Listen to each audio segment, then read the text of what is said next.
Hello and good morning. Welcome to everyone attending our webinar today. My name is Grawe. I'm an employment lawyer located in Taylor Wessing Frankfurt office. What I do in my everyday practice is I'm dealing with employment law from A to Z, so nearly everything a company needs regarding employment law. I have a rather strong footprint on working together with foreign companies who do business in Germany. So I'm quite used to the problems and pitfalls you are faced with whenever you are dealing with German employment law for the first time. The heading of our webinar today is German employment law in a nutshell.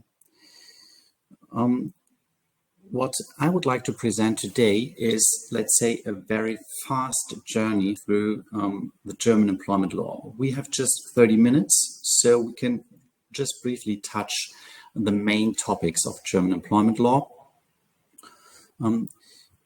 What you should know is German employment law is, and this is what you can see here right at the beginning, is a law designed to protect employees. So whenever you get in touch with German employment law, you will see it is designed to protect employee.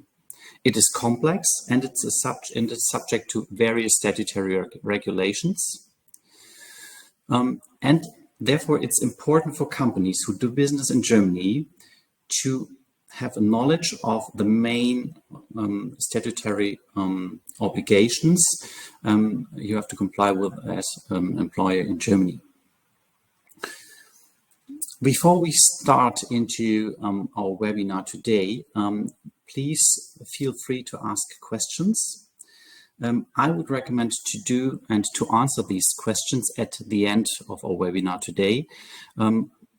Please feel free to use the question button, which you can see at the bottom on the right side of the screen. And let's say within the last minutes, I'm certainly happy to answer these questions. So let's have a brief look at our agenda today. I'm just mentioning the main points printed in bold letters here. What I would like to do is I would like to present German employment law from the beginning to the end. That means from the initiation of an employment relationship to the conclusion of an employment contract and its content. And then I would like to also present a few facts regarding the termination of employment relationships, and at the end of our webinar today, also a few words regarding social security, income tax, and employee representation, which is also an important topic under German employment law.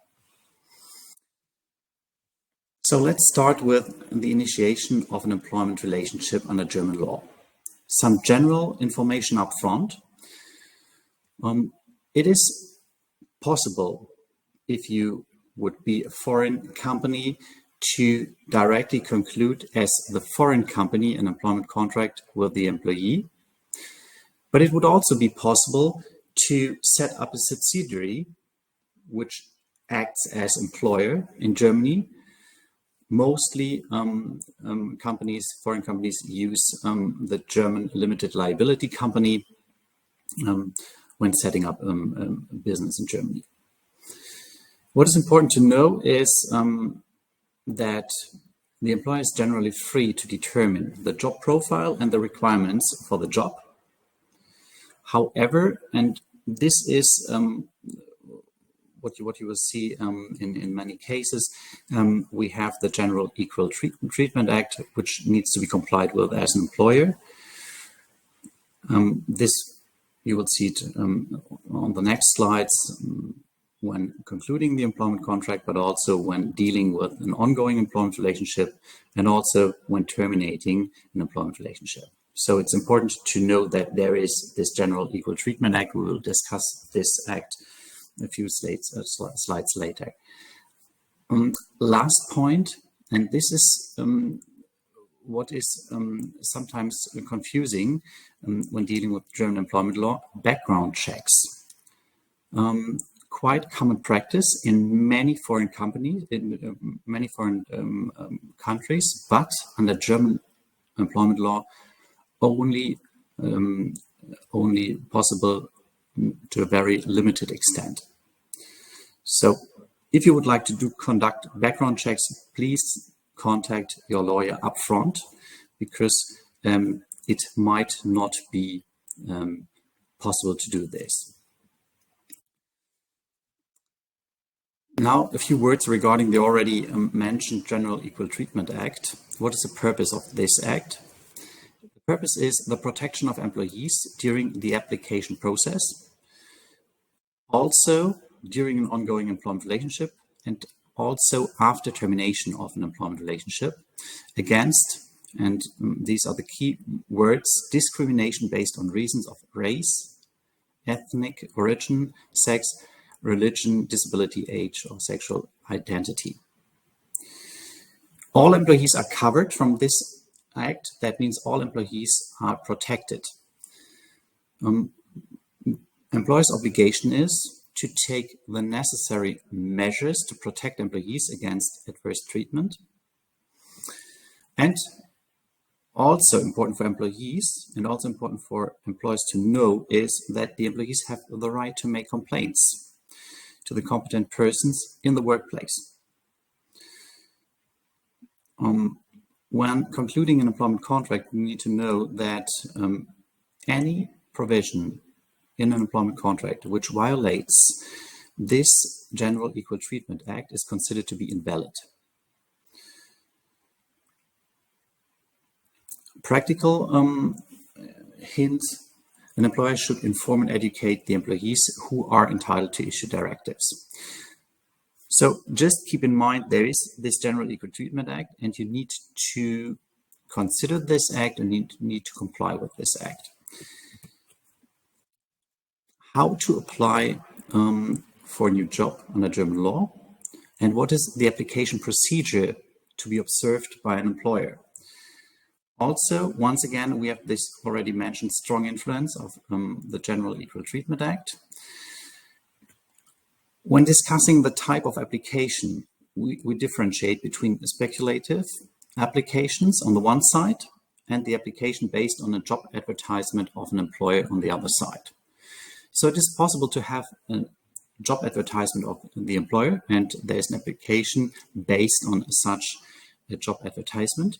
But it's also possible that an employer receives these speculative applications because employees have heard that the employer has a vacancy, and therefore they just apply for this vacancy without having read any job advertisement. Form of job advertisement. So the typical form of a job advertisement and the general content is that you certainly give some information regarding the employing company and also the job profile, and optionally sometimes also information on payments. The application process.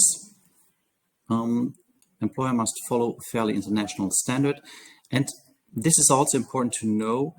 Under German law, we have an important role of CVs and references. So as a new employer, you would get the CVs of applicants, but also references from former employers. And these references are quite extensive, 1 to 3 pages, clearly outlining the performance and conduct of the applicant in a former employment relationship. After having conducted the application procedure, you might receive an application of a potential employee. The question arises how to conduct such a job interview with an applicant. And there are also some pitfalls for employers. What you need to know is an employer is not allowed to ask any question the employer would be of interest for the employer. So It's only possible to ask admissible questions. Which questions are admissible? Only questions in connection with a possible employment relationship are admissible. And on the other side, applicants only have to answer admissible questions. So for example, just to give you an idea, questions on and around pregnancy, family planning are no-goes. You're not allowed to ask this. Also regarding previous convictions. Only exception would be that the previous conviction would have any reference to the content of the employment relationship. To sum up, refrain from asking questions related to race, ethnic origin, gender, religion, secular belief, disability, age, or sexual identity. An interesting fact and interesting result of this is once you ask a question which is inadmissible, the employee and the applicant has a right to lie. However, in case you have asked an admissible question and the employee lies, you as an employer would have a right to challenge the employment contract afterwards.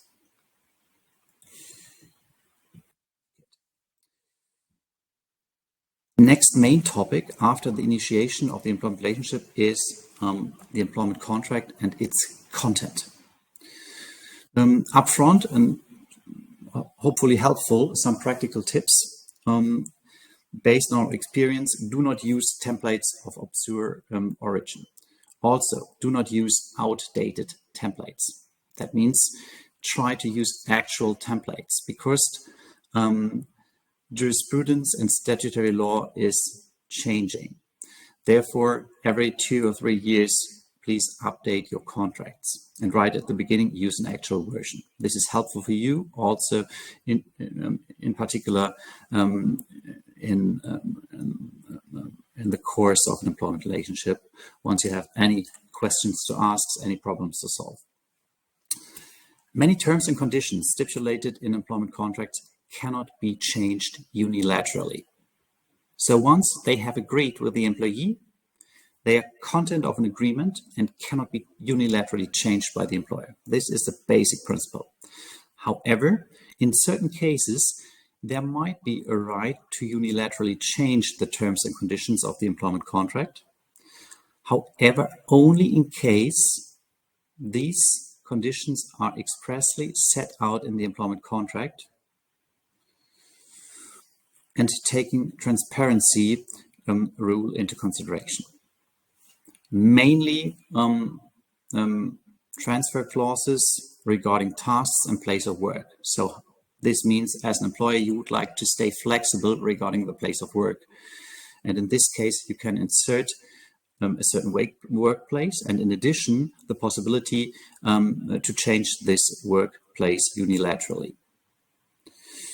How to conclude an employment contract? It's certainly offer and acceptance. That means both parties need to agree on the main conditions of an employment contract. Interesting topic. What is the form, the correct form of an employment contract? You might have heard that there's a written form requirement. This is not completely true because basically there is no formal requirement. It would also be possible to just orally agree to an employment contract. However, employment contracts are usually concluded in writing. This is mainly for reasons of proof, and we highly recommend to do this. If, however, an employment contract has not agreed in writing, that means just on an oral basis, the employer is obliged to provide the employee with the essential contractual terms and a corresponding copy 1 month after the agreed commencement date of the employment relationship.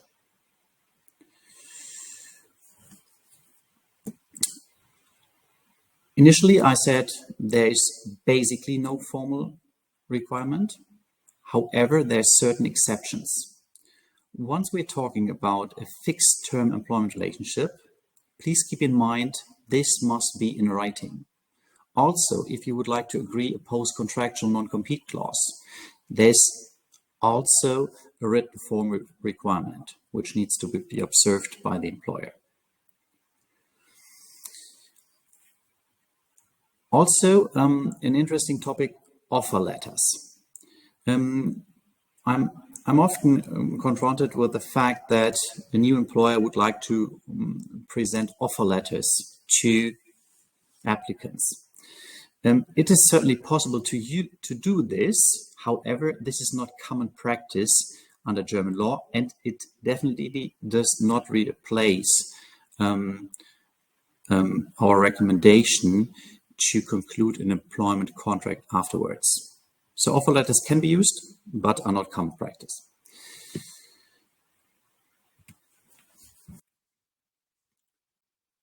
Let's talk about the minimum requirements in terms of content of an employment contract. This is a rather extensive list on this slide and the next one, which indicates the main content of employment contracts under German law. For sure, an employment contract provides for the name and the address of the contracting parties. This is crystal clear. Also, the commencement date of the employment relationship. In case you would like to agree to a fixed term employment contract, you need to stipulate the end date or the foreseeable duration of the employment relationship. Content is also the place of work, or if the employee is not to work at only one particular place of work, an indication that the employee may be employed at different places or may freely choose his or her place of work. Please bear in mind the flexibility employers also would like to have, and also employees. So it is often the case that we have the requirement of home office work or mobile work. So this should be stipulated also in the employment contract. It would be helpful to have a brief description of the work to be performed by the employee in the employment contract. And also, if required, the duration of a probationary period. A key point of employment contracts is, as you might imagine, remuneration. And all parts of the remuneration should be mentioned in the employment contract. That means for sure the base salary, but also any variable payment, bonuses, allowances, provisions, and also, if intended, overtime pay. Interesting point is also working hours, regulated by statutory law. We will talk about this in a few minutes. You should also use wording regarding rest breaks, rest periods, and in the case of agreed shift work, the shift system, resume and change of conditions.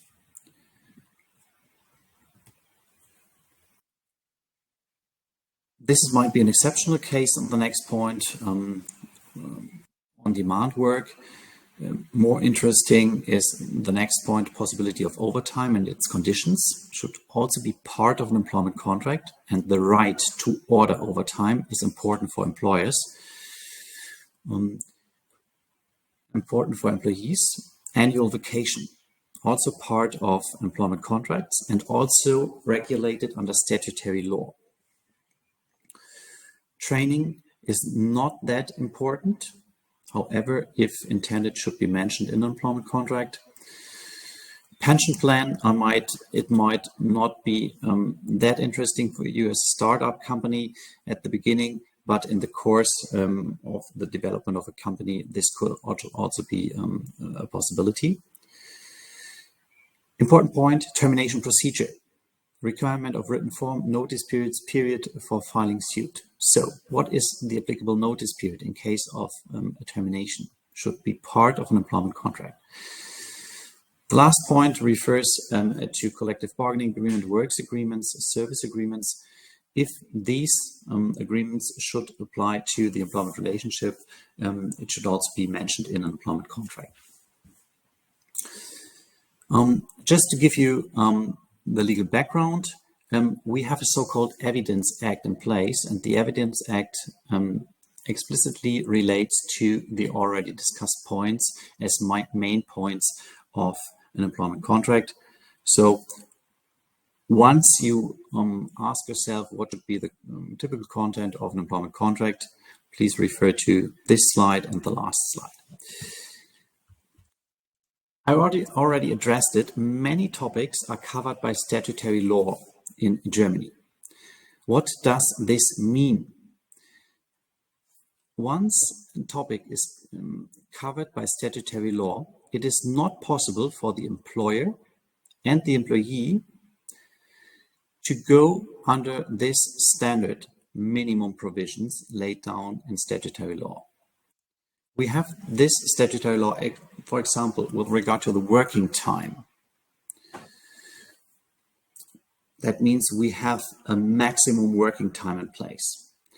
Also, we have regulations regarding work on Sundays, public holidays, which is generally prohibited. We have a minimum wage under German law, which needs to be observed by an employer. In case of sickness, an employer is obliged to continue the payments during a period of 6 weeks of ongoing sickness. Also, we have a minimum number of vacation days per year.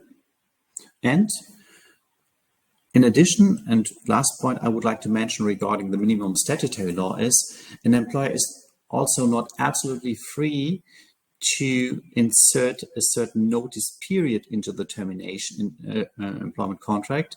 That means an employer has to observe minimum notice periods.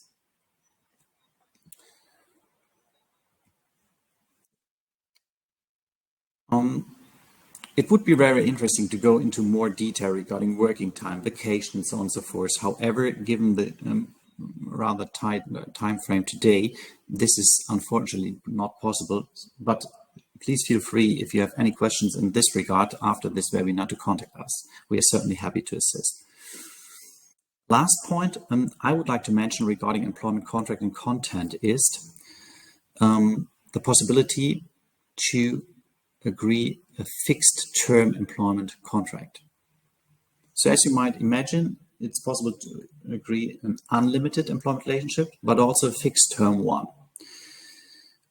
At the beginning of our webinar today, I already informed you that a fixed term employment relationship is an exceptional case regarding the form of such an employment contract, because we have a written form requirement in this regard. And this is important to know, a violation of the written form requirement leads to an unlimited employment relationship. So please be very, very careful once you would like to conclude a fixed term employment contract, because this must be in writing before the start of the work of the employee for your company. Just to give you an example, you would like to conclude a fixed term employment contract, and the employee shows up at work at the first day of the employment relationship.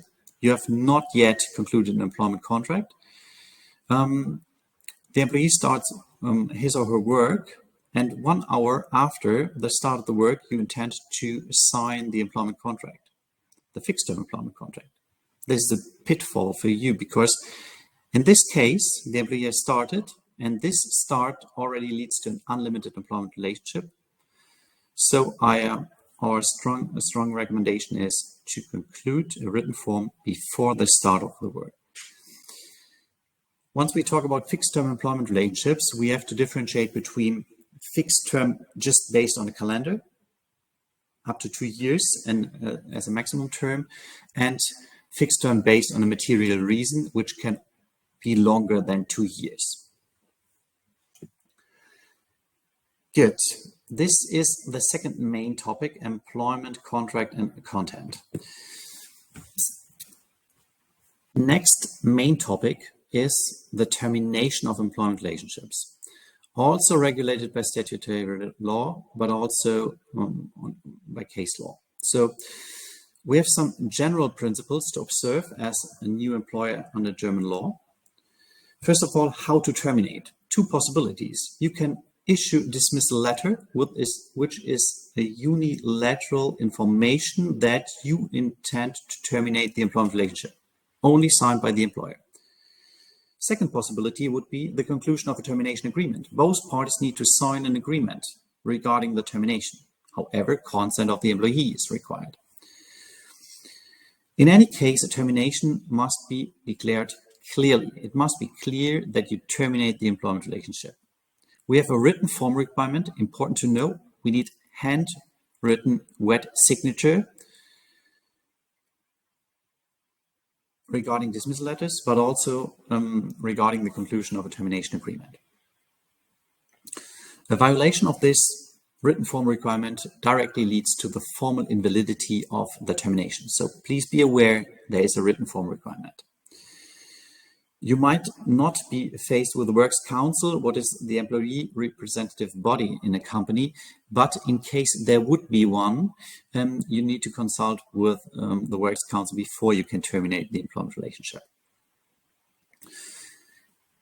With regard to dismissal letters, it's important to know that dismissal letters, that means the unilateral information regarding the termination, needs to be delivered to the employee. And the employer has a burden of proof. That means you need to prove that the employee has received an originally signed version of a dismissal letter.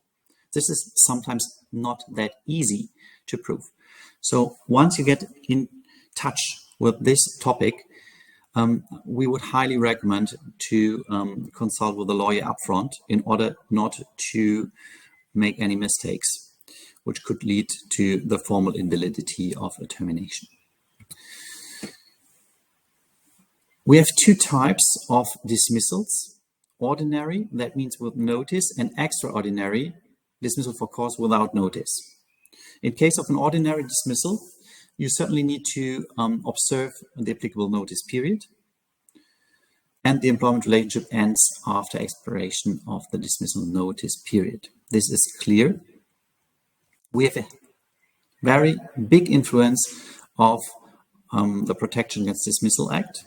We will discuss this on the next slide.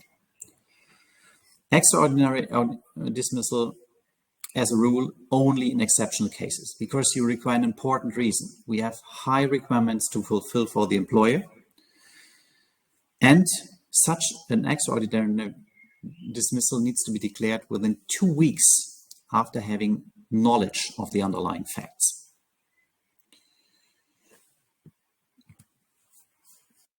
Already announced, the Protection Against Dismissal Act, huge role in terms and in the context of ordinary dismissals. This act is only applicable once you employ more than 10 employees and the individual employee has a longer term of service than 6 months. If this is the case, there is certain protection for employees against dismissal, and the employer requires a reason for a dismissal. The reason can only be conduct-related, person-related, or a dismissal for operational reasons. In case you do not employ more than 10 employees, or the individual employee has not a longer term of service than 6 months, you're completely free to dismiss an employee. You do not require a reason to do so. This is important to know. That means the number of 10 and more employees is a crucial number for you as a company. Last comment regarding the termination of employment relationships, we also have special protection against dismissal for employees on maternity leave, parental leave, persons with disability, and also Works Council members if you have a Works Council in place. In this case, the consent of the competent authority is required before you could issue a dismissal letter.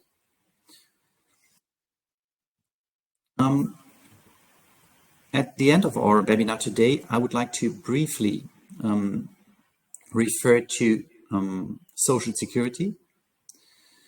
You might know that that statutory law forces employees to pay social security contributions. We have 5 branches of social security system, and important to know is that social security is contributed to in equal parts by employer and employee, 50-50. However, the employer deducts employee's part from his or her salary,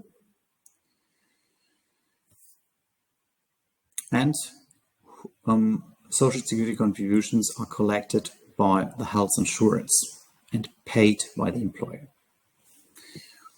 One comment regarding income tax. Employees pay income tax on their income. Progressively graduates depending on the gross income. And who is responsible? It's the employer who is responsible for forwarding income tax to the tax authority. The last point I would like to mention before we can discuss questions you would have is an additional sentence regarding employee representation. I already mentioned works councils.